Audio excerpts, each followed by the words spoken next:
Hello, everybody. Welcome back to my YouTube channel. I was trying to think of what to talk about during this speed draw this week. So I was pondering, and I thought I'd touch a little bit more on like the reason I had left. I know I already talked about it, but I did also digress from the subject because I just feel like people have heard a lot of people express their mental turmoil over the past year. But I wanted to talk about something that I find kind of, I don't know if the word is interesting or just like, I don't know, maybe it'll give some of you an idea of something to do to turn something into a positive that was originally a negative in your life. So as the title suggests, my anniversary is coming up and I'm terrified. And by anniversary, I don't mean my relationship anniversary. I mean my mental breakdown anniversary.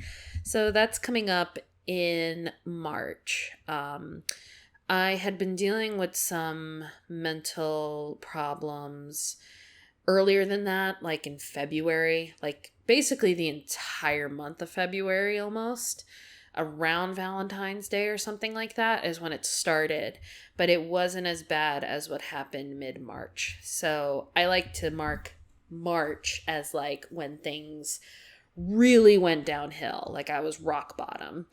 And so basically I have therapy Tuesday, and I'm going to talk to my therapist about this too, but I've been having some feelings about the anniversary coming up of when all of this mental health journey stuff started. And it's not like I never had mental health issues in the past. Like I've always been pretty anxious and things like that, or I could get obsessive and everything, but I was never like formally diagnosed with anything, and I also didn't think I had anything. So how am I going to get diagnosed if I don't have the curiosity myself to get diagnosed with something? Like I just didn't know that I had anything. And it wasn't until February that I was diagnosed with OCD because of the symptoms I was displaying. Like when I looked up things for how to help with depression or anxiety, I would do them, but they weren't really tackling the core issue. It wasn't until I started going to therapy for OCD that I actually learned that it's not just about breathing exercises and going to your happy place. There's a lot more work involved, especially with cognitive behavioral therapy. It's like actually, an exposure work, like there's a lot more heavy lifting. And I'm not saying that dealing with anxiety and depression isn't hard. It obviously is. Like, it's crazy what those things can do to you. Think about it like this. If your arm breaks, it sucks and it's painful, but you put it in a cast and you do some physical therapy here and there, and you'll get back on your feet or your hands. Anyways. But with mental health, that's controlling, that's all centered in your brain. Your brain is the epicenter of your body, telling your body things to do. So like if your brain isn't doing well, the rest of your body suffers. It's like when you break your arm suffers, Your arm is in pain. That's sectioned off. But if your brain is sick, the rest of your body gets sick because your brain's telling your body what to do. So that was a bit of a tangent and I lost my train of thought. But essentially, with OCD specifically, and other anxiety disorders as well, cognitive behavioral therapy, or cock and ball torture, is the real heavy lifter on what's going to help you. Like, obviously, you can go on antidepressants, but if you want to calm your brain down, like actually learn how to talk to yourself and actually learn how to go about your life in a way where you're not super stressed out about certain inconveniences in your life, learning CBT and learning like those steps is what's really going to help you. Sorry if you hear any wind. The Santa Anas are really, really shitting the bed right now outside. So, anyways, What was that breakdown like? I wanted to really talk about why March was really my mental breakdown. So since February, I had been going to therapy and I had been seeing some improvement, but I was still sick to my stomach. Now, what you guys have to understand is that around that time, February 2021, I think there were talks of a vaccine, but really there was nothing. The numbers were horrible. I was supposed to see my family in December and I decided to cancel literally last minute because the numbers just shot up after Thanksgiving. So remember, there's no vaccine. There's nothing. Like if you get COVID, there's a chance you could be bedridden or just have a cold. That's where we were. I want to remind you guys that's where we were in like 2020 to 2021.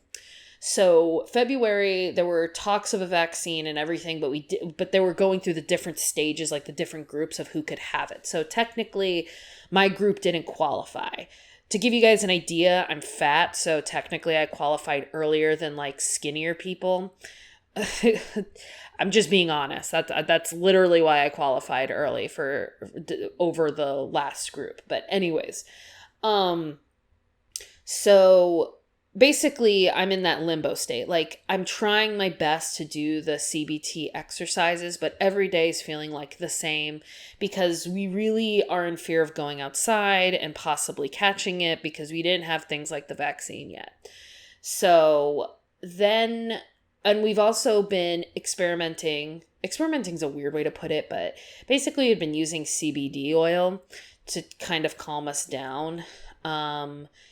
And I honestly didn't feel any effects of it. The only effect I felt from it was it helped relax my muscles. When I was first having really bad panic attacks, I would shake a lot, like shiver, but I wasn't cold, like I was scared, like literally like a cartoon. And the CBD oil did help relax my muscles so I can at least go to sleep. But anyways, so February, I'm doing therapy, I'm going strong, and then March starts and I'm still going really good with therapy, but I get too overzealous. I'm like, I'm really kicking ass in therapy and stuff. So I'm going to try an exposure I'm going to see if I can handle it. And newsflash, I couldn't. When you do exposure therapy, you do like a scale. Like, you start with 1 and then you work your way up to 10. I went for like a fucking 11 because I was like, I can handle this, couldn't handle it. So then I put myself in like a depressive state. And then that night, it was a Friday, I remember this. My boyfriend was like, what if you have slightly more than half of an edible? Now, these were like THC edibles and we didn't smoke prior. We had only experimented with edibles. And I know a lot of you who probably just heard that are like, what the fuck were you thinking? But here's the thing. I had taken half of an edible before and really it just made me sleepy. So I was like, yeah, I could use that. I could use something that just makes me sleepy. Now, I didn't know this. Oh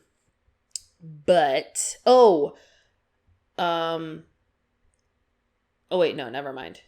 I'm getting my story. I'm speeding up. I wasn't supposed to do that. Anyways, so at this point, I do want to specify, I wasn't on antidepressants at this point. I wasn't on anything but birth control at this point. So I was like, okay, let me do slightly more than half of an edible because it'll just make me sleepy and that's fine.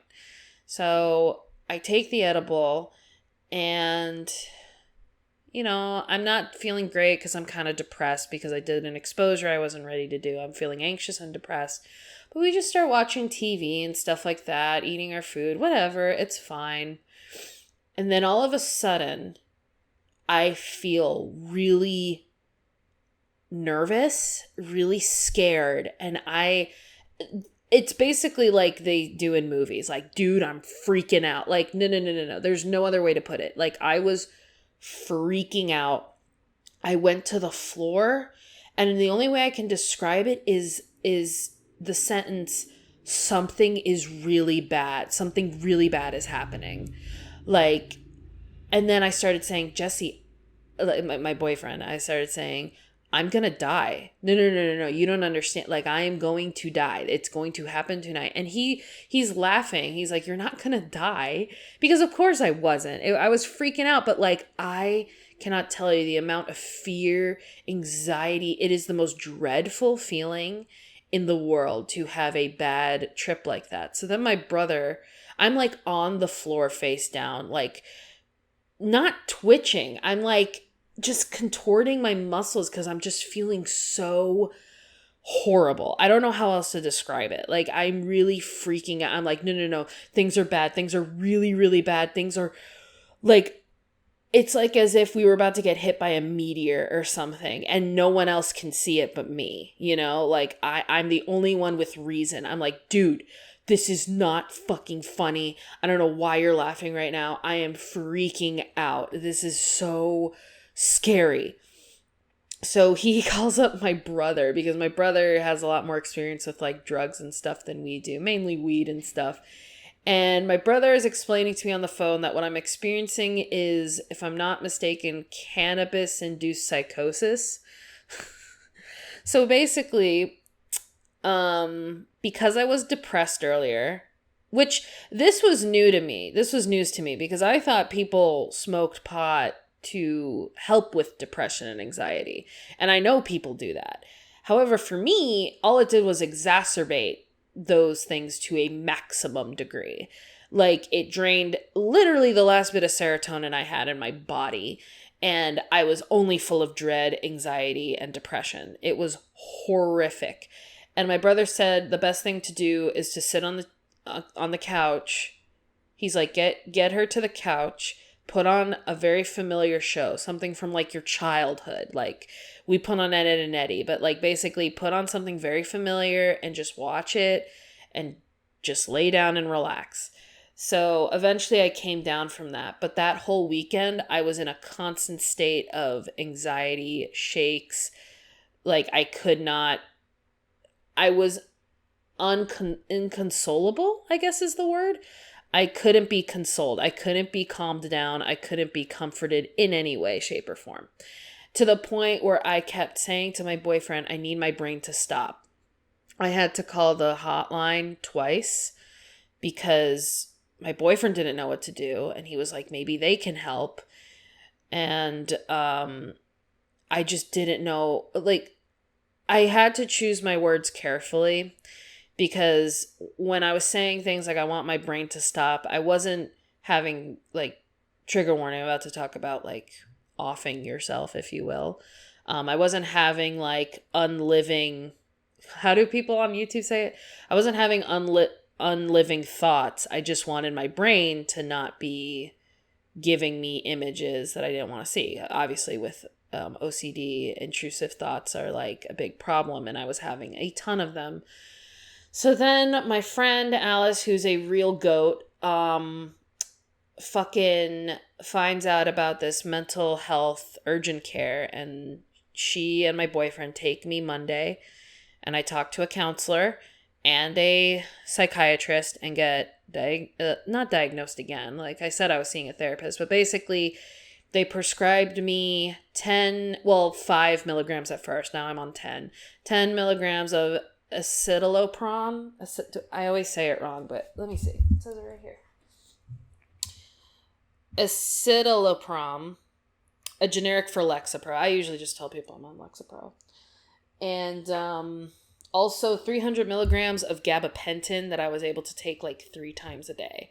I haven't taken the gabapentin in a while, but I also had a lot of shame of taking gabapentin in the beginning because I was like, no, if I'm going through a panic attack or an anxiety attack, I should be able to calm myself down without needing drugs. But really, it's like the way I started looking at it was, look, man, sometimes you have a really bad headache and you'll do everything you can in the book to not take some Tylenol. But sometimes you need to take the Tylenol, okay? It's okay.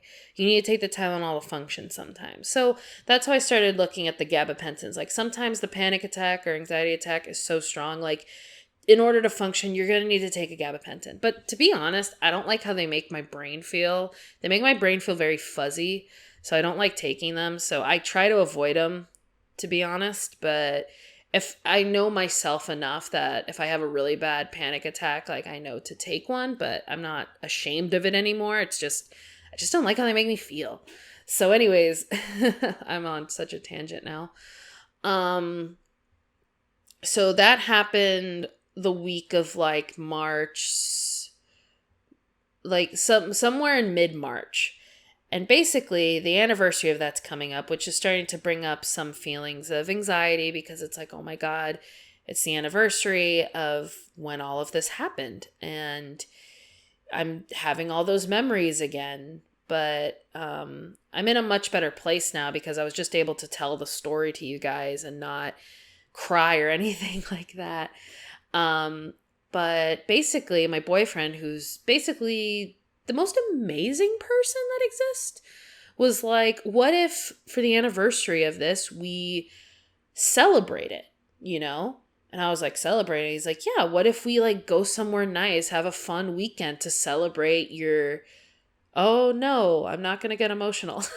I was started to get emotional about it because it's just a really sweet idea to celebrate how far I've come rather than remembering the negatives about it. I celebrate how far I've come in my mental health journey. And I just think that's such a beautiful idea. And maybe if some of you can afford to do so, I recommend that you celebrate anniversaries like that in a similar way. Like, celebrate that you've come this far. Don't just dwell on where you were in the past. Like, you know, you've definitely made progress since then and you should celebrate it. And so, yeah, I guess I've been kind of scared of my anniversary because I do remember where I was this time last year, like vividly. Like, I honestly think I was traumatized by that night of the edible.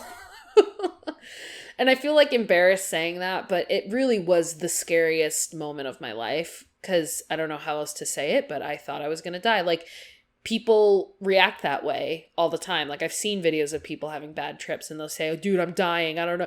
Like, yeah, it's a very real, like, I don't know. That's just the words that come out of your mouth. You think you're dying. So, yeah, that was pretty pretty crazy. And gosh, I'm just really excited because we're planning a trip to Santa Barbara. We went to Santa Barbara around that time last time, which was kind of funny because we were actually planning to go there way before. Like, we had planned this trip already, and my mental breakdown happened the week prior. And I was like, oh my God, I'm going to ruin the trip. And I didn't ruin the trip, but what was sad was because I was on antidepressants for the first time and I was coming down from this really awful weekend.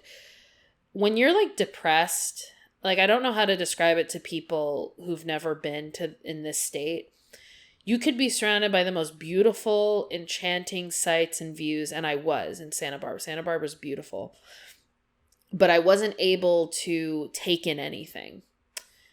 I don't know if that makes any sense, but basically, I was telling my boyfriend, we're around all this beauty. We went to like this meadow. It was beautiful, like at this national park they have there. And I was like, I don't feel any joy from this. I can't physically, mentally take any of this in and be happy about it. It was so depressing. And my body was like not allowing me to enjoy what was around me.